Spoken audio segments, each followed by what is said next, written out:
अडानी की चर्चा है। क्यों चर्चा है? अडानी हिंडनबर्ग से हिल गए थे, यह आपको पता है। हिले थे, कारण यह था कि अडानी के बारे में हिंडनबर्ग ने रिपोर्ट देके बताई थी कि ये व्यक्ति कुछ गड़बड़ कर रहे हैं। उसके बाद से संभलते संभलते अडानी, जो 110 बिलियन की अपनी नेटवर्थ रखते थे, वो हिलते डुलते 84 बिलियन डॉलर तक पहुंच गए। आज हम इनकी चर्चा क्यों कर रहे हैं? क्योंकि अडानी के साम्राज्य में एक कंपनी है जिसका नाम है अडानी विल्मर। हो सकता है आप लोग केवल अडानी वर्ल्ड जानते हो, लेकिन अडानी के वर्ल्ड में, अडानी की दुनिया में बहुत बड़े बड़े प्रोडक्ट्स हैं, बहुत बड़े बड़े ब्रांड्स हैं, बहुत बड़ी बड़ी कंपनीज हैं। जैसे अडानी की coal and mining company, Adani की defence and aerospace company, Adani solar, Adani agri fresh, Adani ports and logistics, Adani power, Adani transmission, Adani renewable, इस तरह की कई कंपनीज हैं इनके पास। उनमें से एक कंपनी है जिसका नाम है अडानी विल्मर। असल में ये जो विल्मर शब्द है, ये एक सिंगापुर की कंपनी का नाम है। अडानी ने विल्मर का अधिग्रहण किया था, इसलिए यह नाम कंबाइंड रूप से अडानी विल्मर या अडानी विल्मर बोला जाता है। ठीक है। अडानी विल्मर की जो वर्तमान खबर बन रही है वो ये है कि ये अपना लगभग 670 मिलियन डॉलर का जॉइंट वेंचर में से स्टेक बेचने वाले हैं। अब ये खबर छपी है तो इसका कुछ तो मीनिंग होगा कि क्यों ये लोग अपने यहां से अपना हिस्सा बेच रहे हैं। क्या भाई, दो बातें होती है ना, अक्सर कोई व्यक्ति अपना स्टॉक बेच रहा हो, मेरा हिस्सा मैं बेच रहा हूं, क्यों बेच रहा हूं, तो दो बड़े कारण होते हैं। जिस कहते हैं साहब इसने अपना खेत बेच दिया, खेत बेच दिया तो क्या गरीब हो गए क्या, मतलब पैसे की ज्यादा जरूरत आ गई क्या? पैसे की ज्यादा जरूरत क्यों? बोले हिंडनबर्ग ने बहुत नुकसान पहुंचा दिया क्या? नंबर एक। नंबर दूसरा, या फिर कोई सरकारी प्रयास जो यह आपसे यह कह रहा हो कि आप इतना पैसा नहीं रख सकते, इसको इतना बेचना होगा। जैसे जमीन पर एक लिमिटेशन है कि आप इतनी, इससे ज्यादा जमीन नहीं रख सकते। कहीं ऐसा तो नहीं है कंपनी के साथ भी कुछ ऐसा हो रहा हो? और कंपनियों को कंट्रोल करने के लिए भारत में एक एजेंसी है सरकारी जिसका नाम है SEBI, security exchange board of India. तो क्या यह सेबी का डर है या हिंडनबर्ग का असर है? यही जानने का आज हम अपने सेशन में प्रयास कर रहे हैं कि अडानी विल्मर अपने में से 670 मिलियन डॉलर का स्टॉक बेचने के बारे में विचार क्यों कर रहे हैं। लेकिन इस विषय पर हम चर्चा करें इससे पहले थोड़ा अडानी विल्मर के बारे में जान लीजिए। हो सकता है आप उसका कोई ना कोई प्रोडक्ट यूज करते हो, क्योंकि इनका दावा है कि भारत में जितने भी लोग तेल यूज करते हैं, एडिबल ऑयल यूज करते हैं, खाने के लिए तेल यूज करते हैं, उनमें से हर 5 में से एक व्यक्ति अडानी का तेल यूज कर रहा है। भारत की 140 करोड़ आबादी में से अगर हर 5वां व्यक्ति अडानी की कंपनी का तेल खा रहा है, अडानी विल्मर ब्रांड का तेल खा रहा है, तो यह अपने आप में एक बड़ी बात है। तो आप पूछेंगे कौन सा तेल हो गया, हमने तो देखा ही नहीं। आपने देखा नहीं तो हो सकता है आपका ध्यान नहीं गया, बस बोले जैसे हो सकता है आपका ध्यान फॉर्च्यून रिफाइंड तेल पर गया हो, लेकिन फॉर्च्यून रिफाइंड तेल ही आपने सुना था, ये भूल गए थे कि ये तेल असल में है किस कंपनी का।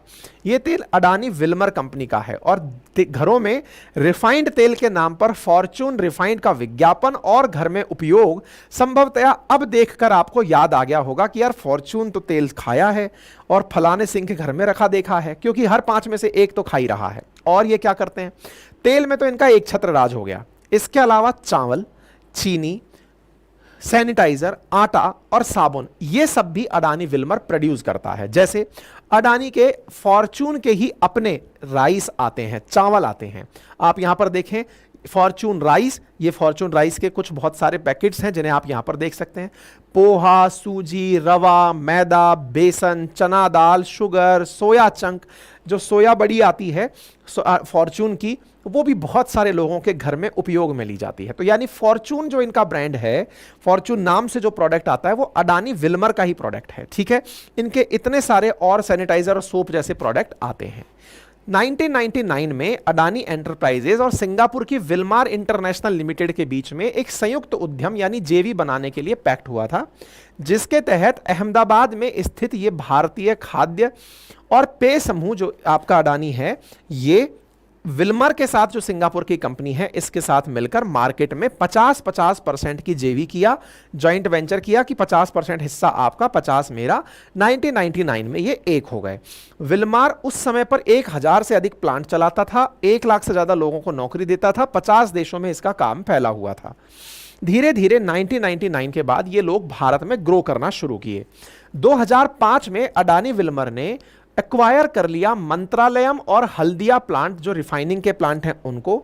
2006 से लेकर 9 के बीच में इन्होंने बहुत सारे क्रशिंग और रिफाइनिंग यूनिट, जो जैसे राजस्थान के अंदर जो बूंदी करके जिला है, कोटा बूंदी, जहां से आपके ये आते हैं ओम बिड़ला जी आते हैं, वहां पर मतलब इनकी ऑयल रिफाइनरी। ऐसे ही इनका एक मेरे शहर में भी ऑयल रिफाइनरी, यहां पर देखें आप, अडानी विल्मर लिमिटेड के द्वारा अलवर के अंदर और मुद्रा कैस्ट्रल के अंदर ऐसे बहुत सारे रिफाइनिंग प्लांट जहां से तेल निकाला जाता है, उन जगहों को इन्होंने टेक ओवर कर लिया, एक्वायर कर लिया। बड़ी सारी जगह पर इन्होंने एक्वायरिंग जारी रखी। 2022 में अडानी विल्मर के द्वारा जो कोहिनूर राइस आया करता था, ट्रॉफी रॉयल आया करता था, चार मीनार राइस का ब्रांड आया करता था, वो भी टेक ओवर कर लिया। मतलब एक प्रकार से ये समझिए कि जो एग्जिस्टिंग छोटे छोटे ब्रांड्स थे उन सबको अडानी ने परचेज कर लिया। हालात ये हुआ कि अडानी का 2021 से 23 के अंदर मार्केट शेयर बढ़कर लगभग 20% के आसपास पहुंच गया। मतलब एक तरह से ये समझिए कि ये वर्तमान में भारत के अंदर एडिबल ऑयल के अंदर नंबर 1 बन गए, टॉप 10 एफएमसीजी ब्रांड बन गए। तो 23 इनकी मैन्युफैक्चरिंग यूनिट इंडिया में हो गई, 118 मिलियन हाउस होल्ड्स में ये पहुंचना शुरू हो गए और 10,700 से अधिक इनका डिस्ट्रीब्यूशन नेटवर्क हो गया। यानी इन्होंने इस तरह से अपना काम भारत में फैला लिया। अब आपके दिमाग में एक प्रश्न बनेगा, सर ये लोग कैसे, मतलब ये करते क्यों हैं, मतलब क्या असली उद्देश्य क्या है? अगर कोई छोटी कंपनी लाभ कमा रही है तो बड़ी कंपनी उसको खरीद क्यों लेती है? मान लीजिए कि आपके शहर में भी कोई ना कोई तो रिफाइनरी चला ही रहा था। अब अगर तेल की रिफाइनरी को कोई चला रहा था तो उसको अडानी ने क्यों परचेज कर लिया? क्योंकि इन्हें खेल को बड़ा करना आता है। खेल को बड़ा करने कैसे आता है?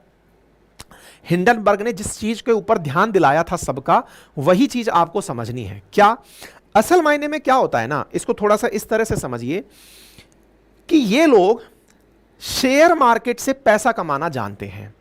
असल मायने में इनकी कंपनीज की इतनी बड़ी मतलब वैल्यू नहीं होती है जितना ये दुनिया के सामने वैल्यू बना जाते हैं। हिंडनबर्ग ने जिस तरफ इशारा किया था, अगर आप उस बात को समझें कि ये बड़ी कंपनी छोटी को एक्वायर जब करती हैं तो एक्वायर करने की जरूरत क्या है?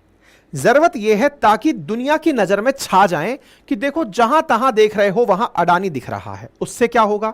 उससे यह आपके मन में विश्वास आ जाएगा कि ये लोग बड़े लोग हैं, और बड़े लोग हैं तो बड़े लोग ही बड़ा कर सकते हैं, और बड़े लोग ही बड़ा कर सकते हैं। इसलिए क्या किया जाए, चलो इनका शेयर परचेज कर लिया जाए। ये जितने भी बड़े ब्रांड हैं ना इंडिया के, इनका असली डेस्टिनेशन एक ही जगह है, दैट इज स्टॉक मार्केट। कि भाई स्टॉक मार्केट में जाओ, कंपनी को लिस्टेड करो, आईपीओ लाओ और आईपीओ लाकर पैसे कमा जाओ। ये सिंपल सा इनका 100 का गणित यही चलता है। मतलब आज आप और मैं जो छोटे मोटे धंधे चलाने की सोचते भी हैं, कोई बड़ा जाइंट आए, आपको उठाए, उठा के खा जाए और खाकर फिर एंड में यही कहे कि हाँ भाई साहब इतने रुपए में हम इसको शेयर मार्केट में लिस्ट कर रहे हैं। जनता भोली भाली है, हर जगह यही देख रही है। आप कोई सा भी स्टार्टअप उठाकर देख लें, बड़ी बड़ी कंपनियां जो अपना विज्ञापन करती घूम रही हैं कि हम तो प्रॉफिट में आ गए, प्रॉफिट में आ गए, वो है क्या? वो असल में उनका प्रयास है जनता की नजरों में छाने का। अंबानी ने भी जो शादी में इतना पैसा खर्च किया, इतने सारे जो इन्फ्लुएंसर्स को बुलाया, लोगों को बुलाया, अपना ब्रांड को स्ट्रांग करने के लिए। ये पीआर का एक सबसे तरीका, मतलब सबसे चर्चित तरीका है। रिलायंस ब्रांड को स्ट्रांग कर दो, उससे क्या होगा, जनता को टाटा जैसी फीलिंग आने लगी। जैसे टाटा मतलब विश्वास का दूसरा नाम टाटा, तो ऐसे रिलायंस यानी पावर का दूसरा नाम रिलायंस। अगर ये बढ़ने लगेंगे तो देश बढ़ने लगेगा। आप उसको देश की प्रॉपर्टी समझ लें। एग्जैक्टली अडानी अंबानी ने विपक्ष के उस नैरेटिव का भी बहुत फायदा उठाया, जहां विपक्ष ने यह स्थापित कर दिया कि अडानी मतलब मोदी जी, यानी मोदी जी हैं तो अडानी जी हैं, यानी ये दोनों एक ही बात है। तो लोगों में यह विश्वास और गहरा गया कि अतः सरकार में मोदी सरकार चल रही है तो अडानी का शेयर मार्केट ऑटोमेटिक ऊपर चलेगा। हो सकता है कि यह भी अपने आप में कभी पता चले कि यह भी एक मित्रता का ही भाव था कि हां भाई एक जना खींचेगा और एक जना चढ़ाएगा, क्योंकि अल्टीमेटली हमको नहीं पता ना दुनिया में क्या चल रहा है। कुल मिलाकर अडानी का शेयर बढ़ रहा है। अडानी का शेयर बढ़ना कैसे होता है वो मैंने आप लोगों को बता दिया कि साहब आप लोग इस तरह से करते चलिए, कुल मिलाकर के इस तरह से चीजें आगे चलती जाएंगी। कोई बात नहीं साहब, ये चीजें आगे बढ़ने लगी, अडानी का शेयर ऊपर चढ़ने लगा। अडानी भाई साहब अपना आईपीओ लेकर आते हैं जनवरी 2022 में।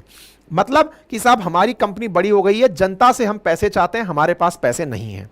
साहब शुरुआत में इन्होंने प्राइस की कीमत रखी, मतलब अपने शेयर की कीमत रखी 230 रुपए के आसपास कि भाई 230 रुपए में हम अपना शेयर बेचेंगे। अब 230 रुपए में शेयर बेचने का इन्होंने टारगेट किया। इन्होंने 3600 करोड़ रुपए केवल आईपीओ से जुगाड़ने का प्रयास किया। आप देख सकते हैं किस तरह से इन्होंने प्रॉपर तरीके से अपने यहां मार्केट में 3600 करोड़ के लिए काम किया और 2022 में 3600 करोड़ रुपए जुटाने में ये कामयाब भी हो गए, क्योंकि हम भारतवासियों की वासियों की आंखों पर क्या पट्टी आ गई, अडानी है, काम बड़ा ही करेगा साहब, छोटा थोड़ी करेगा। मतलब आप ये देखिए कि अडानी विल्मर का जो रेवेन्यू है वो 53% बढ़ गया पहले ही फाइनेंशियल ईयर में। कारण क्योंकि आप लोगों ने 3600 करोड़ रुपए उनकी झोली में भर दिए कि लीजिए सर, अब आप बढ़िया से चलाते रहिए, बढ़िया से चलाते रहिए, इस मार्केट शेयर को ऊपर उठाते जाइए। इनका रेवेन्यू ऊपर चलता चला गया। आप आंकड़े देखें तो देख करके आपको आंकड़े स्वतः ही समझ में आ जाएंगे कि इनका प्रॉफिट किस तरह से बढ़ रहा था, इनका रेवेन्यू किस तरह से बढ़ रहा था, यह सब आपके सामने निकल कर आता है। कोई बात नहीं साहब। 2022 में इन्होंने 780 रुपए तक अपना शेयर बेचा। शुरुआती प्राइस कितनी निकाली थी, 230 रुपए। कहां तक पहुंच गया इनका शेयर, 780 रुपए तक इनका शेयर पहुंच गया। 780 रुपए तक जो शेयर पहुंचा, यह इनका एक ही बार का अधिकतम था। लेकिन उसके बाद इनके दिन लदने शुरू हुए और यह शेयर प्राइस नीचे आने लगा। नीचे प्राइस आते हुए वर्तमान में यह 331 रुपए के आसपास टिका हुआ है। मतलब एक प्रकार से यह समझिए कि 2022 में तो इन्होंने 750 का आंकड़ा छू लिया, लेकिन फिर हिंडनबर्ग भैया की कृपा हो गई और उन्होंने आकर के इनका भांडा फोड़ दिया कि ये रियल में इतने भारी नहीं है जितने भारी खुद को दिखाते हैं। हिंडनबर्ग ने आकर के ये एहसास दिला दिया कि ये मार्केटिंग का दम है, इसके दम पर ये दिखा रहे हैं कि हम इतनी बड़ी कंपनी है। असल मायने में ये आईपीओ में उस नैरेटिव का फायदा उठा रहे हैं जो इनके पक्ष में बना हुआ है। ऐसी स्थिति में एक साल के अंदर इनका शेयर प्राइसेस गिरना शुरू हुआ। गिरते गिरते 415 से 2024 तक इनका 359 रुपए के आसपास शेयर प्राइस आ गया। यानी एक प्रकार से यह कहा जाए कि अडानी ने जो वेव ट्रेवल की थी, उस वेव से नीचे आने का दौर शुरू हुआ हिंडनबर्ग के अपने उस ब्लेम के बाद में। ठीक है, नंबर एक कारण। नंबर दूसरा, तो ये हिंडनबर्ग का असर है या फिर सेबी का डर। अब सेबी का डर मैं क्यों बोल रहा हूं, देखिए यह कहा जाता है कि जब भी कोई कंपनी आईपीओ ले आती है ना, उसके अंदर 3 साल के भीतर भीतर उन्हें 75% से ऊपर का जितना भी शेयर है उसे जनता को देना होता है। तो मान लीजिए अडानी ने इस अडानी विल्मर में जो भी शेयर हिस्सा रखा होगा, अगर वो हिस्सा 75 से ऊपर का है तो वो उसे बेचना ही होगा। ये हमारी सेबी की गाइडलाइंस हैं। तो according to Adani Wilmar share holding pattern, promoters, चूंकि अडानी ही प्रमोटर्स हैं, अडानी और विल्मर दोनों, इनके पास लगभग 88% शेयर होल्डिंग है कुल मिलाकर अडानी विल्मर में। यानी कि एक एक जने के पास 44% शेयर है। किसका, अडानी विल्मर का। इन्हें अधिकतम कितना रखने की अलाउड परमिशन कितनी है, इन्हें अधिकतम 75% ही रखने की इजाजत है। यानी एक तरीके से यह समझकर चलिए कि ये 37.5% तक ही शेयर होल्ड कर सकते हैं। इससे ऊपर का जो शेयर है वो इन्हें बेचना पड़ेगा। इसका मतलब यह हुआ कि 6.5% के आसपास तो शेयर यहां से निकलने वाला है अडानी का, और 6.5% के आसपास शेयर यहां से निकलने वाला है। करंट मार्केट प्राइस को निकाल लें तो इनका जो ये 13% के आसपास का जो शेयर होल्डिंग है, इसकी प्राइस निकाली जा रही है वर्तमान के शेयर से 650 मिलियन रुपीस के अराउंड की। इतना रुपया ये इस पर्टिकुलर हिस्से को बेचकर जुटा लेंगे। ये सेबी का आदेश है जिसको पूर्ति करते करते 2022 में आईपीओ लाए थे, 2025 से पहले पहले इन्हें शेयर बेचने होंगे। यानी कि जल्दी ही अडानी के और शेयर आने वाले हैं, मार्केट के अंदर फ्रेश शेयर्स आने वाले हैं। ये अपडेट है जो मैंने आप लोगों को दे दिया है। ये मेरे पास जानकारी कहां से आई, ब्लूमबर्ग ने इस जानकारी को साझा किया था, और ब्लूमबर्ग की साझा की गई जानकारी में सेबी की इस बात की मेंशनिंग है कि 75% से ऊपर प्रमोटर अपना शेयर नहीं रख सकता, जो कि वर्तमान में 88% है। इसी कारण से इन्हें अपने अतिरिक्त शेयर निकालने होंगे। तो कुल मिलाकर अडानी के शेयर आने वाले हैं 25 से पहले पहले अडानी विल्मर के। लेकिन वो जो शेयर आएंगे उसके पीछे के दो बड़े कारण जो हैं, उनमें से एक, हिंडनबर्ग ने जो नुकसान पहुंचाया उससे प्राइस तो इनको कम मिलेगा, लेकिन हां सेबी का दंडा भी है जिससे इनको अपना अतिरिक्त हिस्सा बेचना है। अब आप सोचकर देखिए, इनका 13% हिस्सा बेच करके भी ये इतना पैसा कमा जाएंगे जितने में तो इन्होंने अधिग्रहण नहीं किया होगा। ठीक है, पर खैर व्यापार करना जानते हैं, व्यापारी लोग हैं। बाकी आप इस विषय पर क्या राय रखते हैं, जरूर कमेंट बॉक्स में अपनी राय रखें। ठीक है, चलिए आगे बढ़ते हैं।